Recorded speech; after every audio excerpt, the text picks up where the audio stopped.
Modals of possibility. Listen to the sentences. How certain is the speaker about something happening in the future?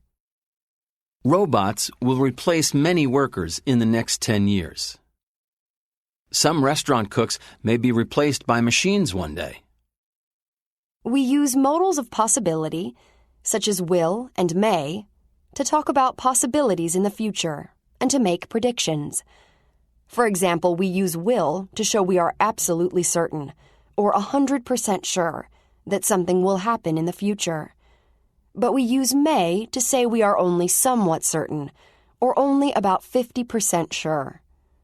Listen to the sentence with the modal couldn't. How certain is the speaker? It couldn't be true that robots will take over the job of police officers.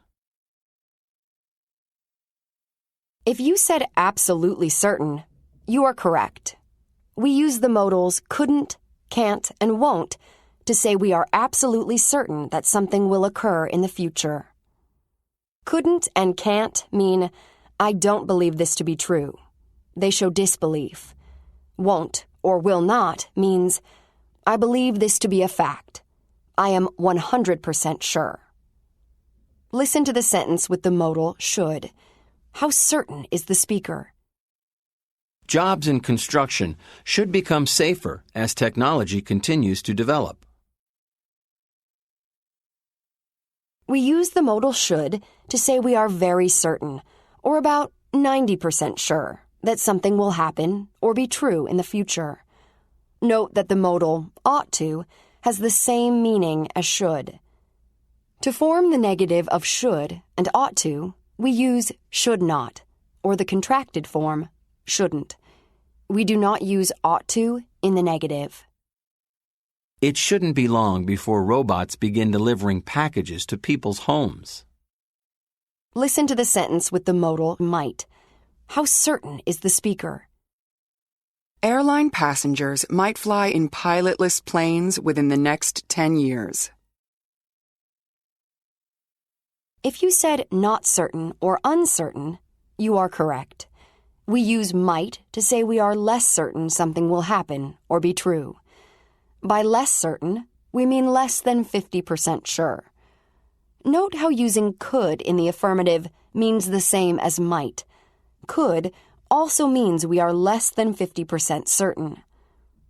In the negative form, however, might not and could not do not mean the same thing. Listen to the example with might not. Many people might not feel safe owning a driverless car. This speaker thinks there is some possibility people won't feel safe. Remember, if you use couldn't, it means you are much more certain. Could not means I do not believe something to be true. It has a different meaning in the negative form. Let's review the modals of possibility. Remember that all of these modals are used to tell others how sure we are about something happening in the future. When we are absolutely certain, meaning 100% certain, we use will in the affirmative. In the negative, we use won't, can't, or couldn't. If we are very certain something will happen or be true, meaning about 90% certain, we use should or ought to in the affirmative, and only shouldn't or should not in the negative. When we are somewhat certain, meaning 50% certain, we use may in the affirmative, and in the negative, we use may not. Finally, when we are less than 50% certain about something, we use the modals could and might in the affirmative, but only might not in the negative.